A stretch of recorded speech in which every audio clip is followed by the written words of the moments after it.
दोस्तों, हमेशा की तरह आज फिर मैं आपके सामने सीधी बात करने जा रहा हूँ। मेरी बात हमेशा की तरह सीधी होगी, सटीक होगी, बिना किसी हेर-फेर के होगी।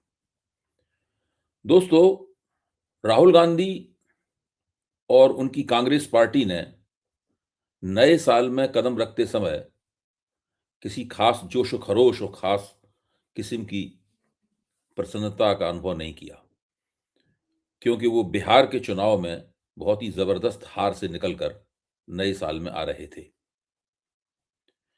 इस हार के कुछ ऐसे सबक थे जिनसे मुझे लगता है कि कांग्रेस ने काफ़ी कुछ सीखा है। राहुल गांधी ने और मल्लिकार्जुन खड़गे ने भी इससे काफ़ी कुछ सीखा है। इसलिए जनवरी के महीने में इस तरह के तमाम संकेत मिल रहे हैं कि राहुल गांधी अपने लिए और अपनी पार्टी के लिए एक नए तरह की गतिशीलता अख्तियार करना चाहते हैं। ये उनके लिए ज़रूरी है। ज़रा चमक-दमक की राजनीति से थोड़ा बच के उनकी कोशिश ये है कि किसी तरीके से पार्टी का संगठन का कील-काँटा दुरुस्त किया जाए और पार्टी के ऊपर आला कमान का रुतबा ठीक से गालिब किया जाए। आला वरना होता ये है कि आला कमान अपनी जगह बना रहता है और पार्टी में नेता उल्टे-सीधे बयान देकर राजनीति को खराब करते रहते हैं। कई फैसले लेने थे उन्हें और इन फैसलों में सबसे ज़्यादा महत्वपूर्ण फैसला जो शीर्ष पर था, वो ये था कि क्षेत्रीय शक्तियों के साथ नए साल में उनके संबंध किस तरह के रहेंगे। उन क्षेत्रीय शक्तियों के साथ जो कि भारतीय जनता पार्टी की तरफ नहीं जाना चाहती, जिन्हें नरेंद्र मोदी के नेतृत्व में यकीन नहीं है, या भारतीय जनता पार्टी की नरेंद्र मोदी और एनडीए की राजनीति उनके अनुकूल नहीं बैठती।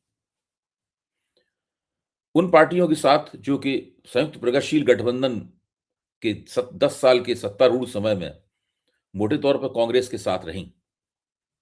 उन पार्टियों के साथ जिनके बारे में कांग्रेस ये मानती है कि ये विधानसभा की राजनीति में और लोकसभा की राजनीति में दोनों जगह हमारे लिए उपयोगी हो सकती हैं। अब कांग्रेस के सामने सवाल ये था कि इन पार्टियों के साथ किस तरह का संबंध बनाया जाए। बिहार के चुनाव का कड़वा तजुर्बा कांग्रेस के सामने था। इस कड़वे तजुर्बे को किस तरह समझा जाए, ये भी एक महत्वपूर्ण सवाल है। मैं पहले भी नई परख पर अपने कुछ कार्यक्रमों में इसके ऊपर रोशनी डाल चुका हूँ। लेकिन आज के विषय पर आगे बढ़ने से पहले उस बिहार के चुनाव के कड़वे तजुर्बे पर एक निगाह डालना ज़रूरी है। मुझे याद पड़ता है, मेरे मित्र पंकज शर्मा का एक इंटरव्यू जो मैंने ही उनसे लिया था। जब बिहार का चुनाव चल रहा था, तो पंकज शर्मा ने कहा था कि ऐसा लगता है कि तेजस्वी यादव मुख्यमंत्री बनना ही नहीं चाहते। दूसरे कांग्रेस के नेताओं की तरफ से भी ये बात सुनी गई कि लोकसभा चुनाव के अंदर भी तेजस्वी यादव की शैली नरम-नरम सी ही थी। राहुल गांधी जबकि बहुत गरम-गरम थे, तेजस्वी यादव की भूमिका नरम-नरम की थी। और विधानसभा चुनाव में मुहिम चलाने के दौरान ये देखा गया कि अचानक तेजस्वी नरम पड़ गए। उनके प्रचार में भी वैसी आक्रामकता नहीं रही, उस तरह की मेहनत करना भी उन्होंने बंद कर दिया। तो कांग्रेस के खेमे से इस तरह की खबरें आने लगीं कि लगता है कि तेजस्वी अमित शाह के दबाव के सामने, अपने परिवार और अपने ऊपर मुकदमों के दबाव के सामने कुछ झुक गए हैं। इसलिए उन्होंने मान लिया है कि अभी उम्र उनके साथ है, वो अपेक्षाकृत युवा हैं, तो अभी वो ज़्यादा चुनाव जीतने के चक्कर में ना पड़ें और भारतीय जनता पार्टी को चुनाव जीत जाने दें। इस तरह की कुछ सुगबुगाहट कांग्रेस की तरफ से सुनाई पड़ी। ये सब बहुत दबे स्वरों में था। लेकिन एक बात तो स्पष्ट रूप से देखा गया कि जब राहुल गांधी को इस बात का एहसास हुआ कि ऐसा कुछ हो रहा है, तो वो बिहार चुनाव से एक हद तक अलग हो गए। काफ़ी समय तक वो बिहार चुनाव में दिखाई नहीं पड़े। आखिर में आए, उन्होंने रैलियाँ की, मीटिंगें की, अपने स्वाभाविक आक्रामक अंदाज में भाजपा को आड़े हाथों लिया। लेकिन बीच का ऐसा बड़ा हिस्सा था, जो उन्होंने पूरी तरह तेजस्वी के ऊपर छोड़ दिया। तो आज स्थिति ये है कि कांग्रेस का आलाकमान बिहार के कांग्रेस नेताओं की ये बात तकरीबन मान चुका है कि अब बिहार में उसको राष्ट्रीय जनता दल के ऊपर निर्भर न होकर स्वतंत्र रूप से अपने राजनीतिक प्रयोग करने चाहिए। स्वतंत्र रूप से आज़माना चाहिए कि वो कहाँ तक वो अकेले दम पर आगे बढ़ सकता है। लोकसभा चुनाव अभी दूर है और इस बीच में उसके पास पूरा मौका है कि वो बिहार में अकेले दम पर कुछ बनाने की कोशिश करे। तो बिहार के बारे में तो फैसला लेके ही एक तरह से देखा जाए कांग्रेस ने नए साल में प्रवेश किया, और नए साल में प्रवेश करते ही उसके सामने जो सबसे बड़ा मसला ये आया, वो मसला था तमिलनाडु का। दरअसल तमिलनाडु के मसले इस मसले को हल करने के ज़रिए ही कांग्रेस ने ये दिखाया है कि किस तरीके से वो क्षेत्रीय शक्तियों के प्रति एक बिल्कुल नया दृष्टिकोण अपनाने जा रही है। मतलब ऐसा कोई दृष्टिकोण कांग्रेस अपनाने के मूड में नहीं है कि सारी क्षेत्रीय शक्तियों के साथ वो एक साथ सलूक करेगी। कांग्रेस लचीलेपन के साथ अलग-अलग इलाकों में अलग-अलग नीतियां अपनाते हुए क्षेत्रीय शक्तियों के साथ अपने संबंधों का पुनर्निर्धारण करना चाहती है। मसलन अभी शनिवार को चेन्नई में कांग्रेस आला कमान ने तमिलनाडु के पूरे पार्टी नेतृत्व की एक बैठक बुलाई। करीब 42-43 पार्टी नेता इस बैठक में शामिल हुए। इसमें राहुल गांधी और मल्लिकार्जुन खड़गे दोनों मौजूद थे। 2 चरणों में ये मीटिंग चली। पहले चरण में उन 42 नेताओं की तरफ से सामूहिक रूप से राष्ट्रीय नेतृत्व को संबोधित किया गया, और दूसरे चरण में हर नेता के साथ 5-5, 10-10 मिनट राहुल गांधी और मल्लिकार्जुन खड़गे दोनों बैठे। इसमें पार्टी के नेतृत्व ने जो रिपोर्ट पेश की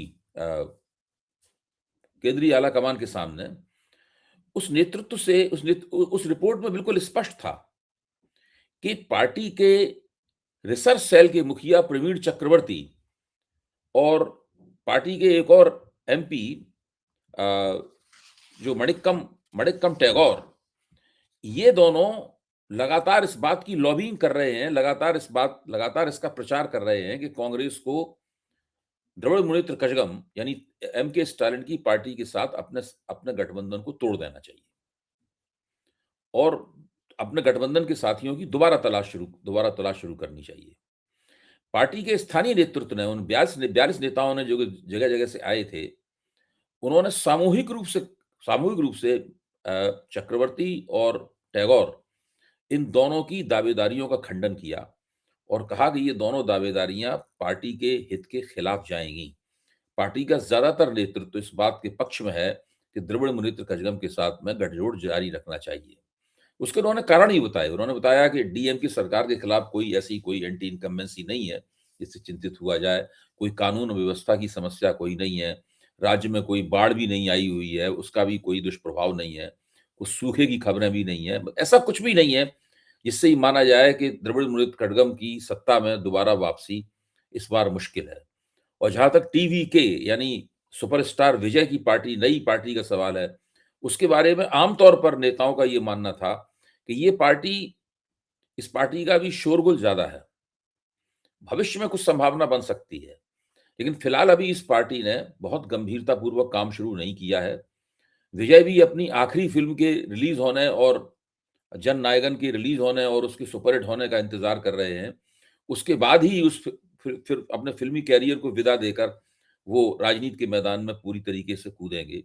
इस पार्टी के पास अभी तजुर्बा भी नहीं है, नेताओं का कहना था, और इसको अभी इसने अभी अपनी इसकी फील्ड रिपोर्ट अभी कुछ है नहीं कि ये वास्तव में जमीन पर क्या करेगी। ठीक है, विजय का समर्थन काफी है, तो वो फायदा उनको है, लेकिन फील्ड रिपोर्ट इस पार्टी की नहीं है। इसलिए अभी इस पार्टी के साथ समझौता करने के चक्कर में हम लोगों को डीएमके के साथ समझौता तोड़ने की तरफ नहीं जाना चाहिए। दूसरी बात जो कई महत्वपूर्ण नेताओं ने कही, जिनमें एम के चिदंबरम भी शामिल थे, उन लोगों ने कहा कि डीएमके ने 2021 के विधानसभा चुनाव में, 2019 के लोकसभा चुनाव में और फिर 2024 के लोकसभा चुनाव में तकरीबन 80 से 100% के बीच में नतीजा दिया है। यानी तमिलनाडु का जो नतीजा निकलता है बिल्कुल एक तरफा निकलता है, और बार बार डीएमके ने ये साबित किया है कि वो इस तरह का एक तरफा नतीजा ला सकते हैं। तो बजाय इसके कि कांग्रेस डीएमके के साथ में अपना संबंध तोड़ने के फेर में पड़े, उसको चाहिए कि जमीन पर अपनी स्थिति को ज्यादा मजबूत करे।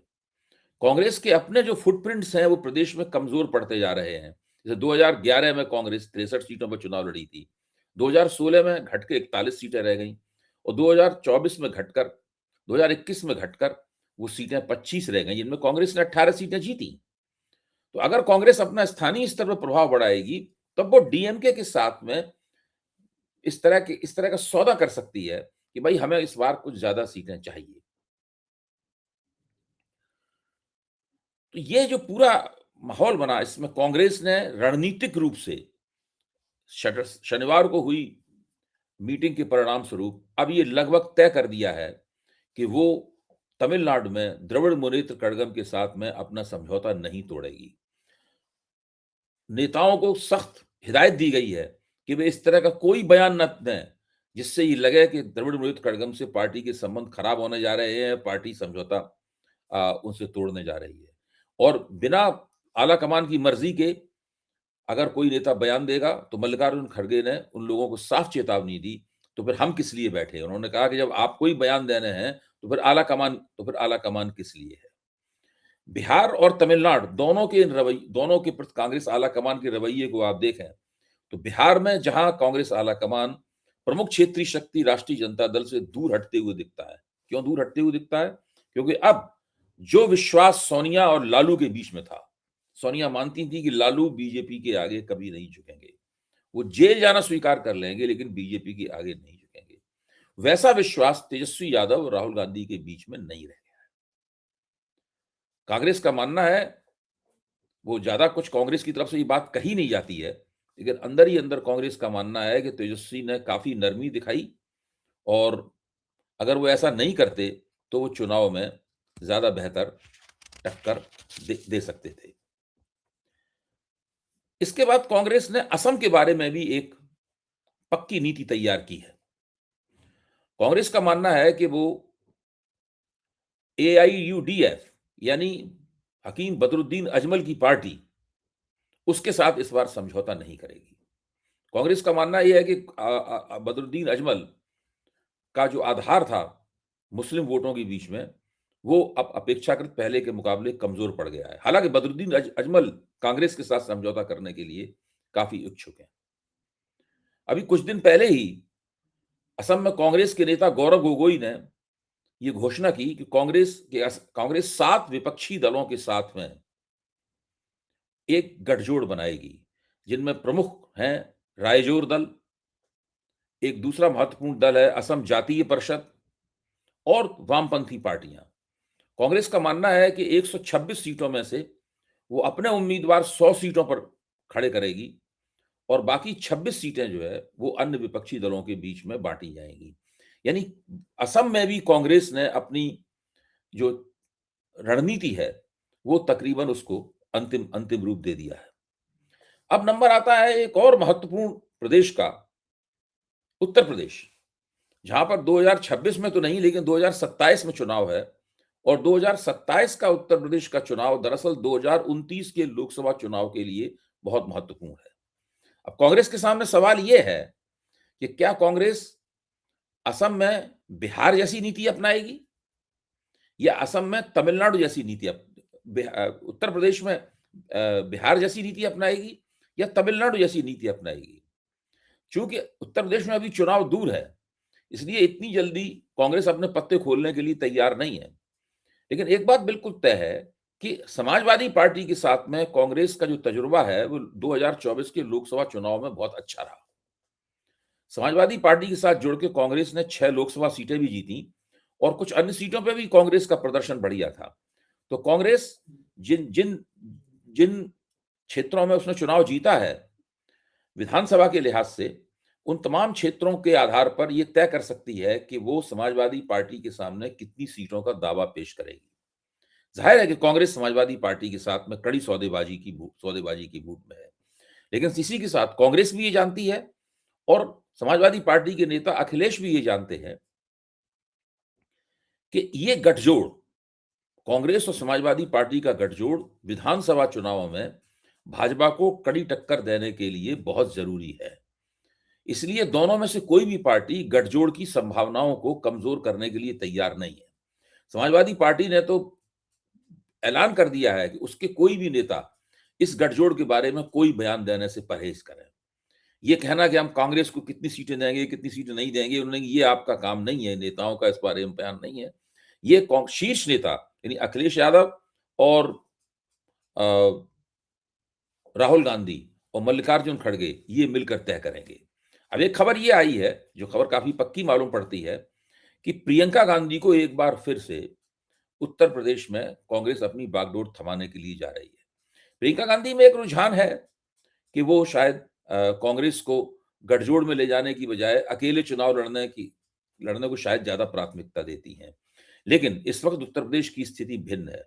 मुझे लगता है कि प्रियंका गांधी को जब उत्तर प्रदेश की बागडोर दी जाएगी, तो साथ-साथ में उन्हें एक पूर्व निर्धारित सुनिश्चित एजेंडा भी दिया जाएगा कि उस एजेंडे के मुताबिक समाजवादी पार्टी के साथ में गठजोड़ की राजनीति को निकालें और गठजोड़ की राजनीति इस तरीके से उसका पूरा विन्यास इस तरीके से तैयार करें कि भारतीय जनता पार्टी को उत्तर प्रदेश में लोकसभा चुनाव की भांति ही पराजित किया जा सके।